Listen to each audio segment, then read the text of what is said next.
Providence Police claimed on November 27, 2023, in a multi-count complaint, count 1, assault of a Johnston Police officer, count 2, assault of a Johnston Police officer, count 3, assault of Keith Singleton, firing at Singleton, striking left wrist.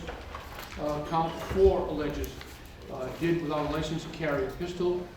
Count 5, possession of a firearm after having allegedly been convicted of a crime of violence.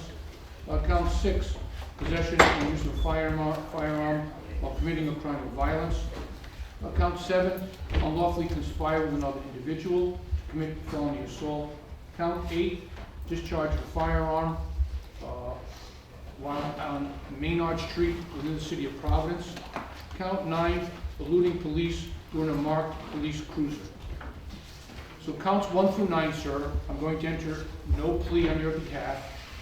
At this juncture, I'm going to ask that you and I, along with your attorney, Mr. Vacola, listen to what the police allege in more detail, so you and I can both hear the facts they claim exist. Let's listen together.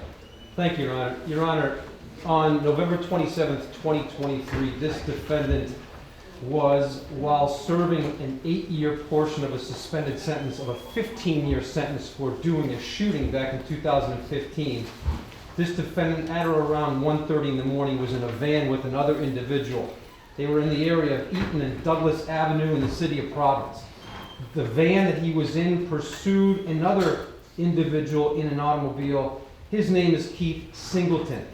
In the area of Vandewater Street, this defendant, as well as the other individual in the van, shot Keith Singleton in the wrist, car to car. Keith Singleton called 911 and reported what had just happened. There was a high-speed chase where this defendant in the van pursued Mr. Singleton through the streets of Providence into North Providence. It's at that point in time that Mr. Singleton lost this defendant in the van, and North Providence shortly thereafter continued the pursuit after hearing the 911 dispatch. They were also joined by Johnston Police. The chase then went back toward Providence on Chalkstone. At around 1:45 a.m., Johnston, primarily in the lead, pursues this van. The van stops in the area of Unit Street and Maynard Street in the city of Providence. Officer Perez gets out of his vehicle first, followed by Officer Blanco.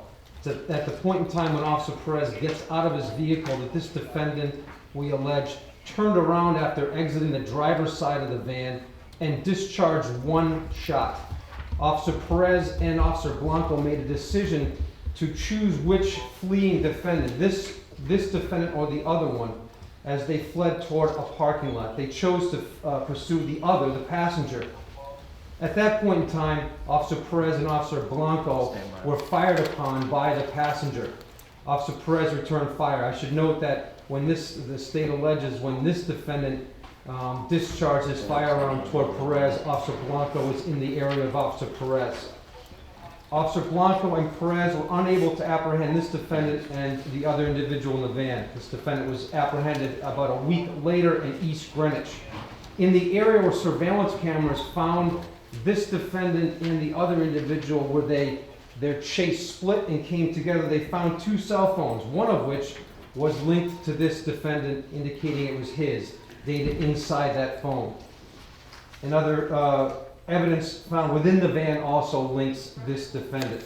So therefore, Your Honor, for all those reasons, a bail was originally set at $200,000 with surety.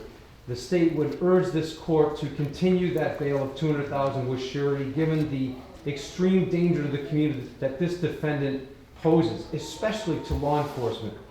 I believe that danger far outweighs any sort of bail guidelines, and it aggravates and it warrants a $200,000 with surety bail.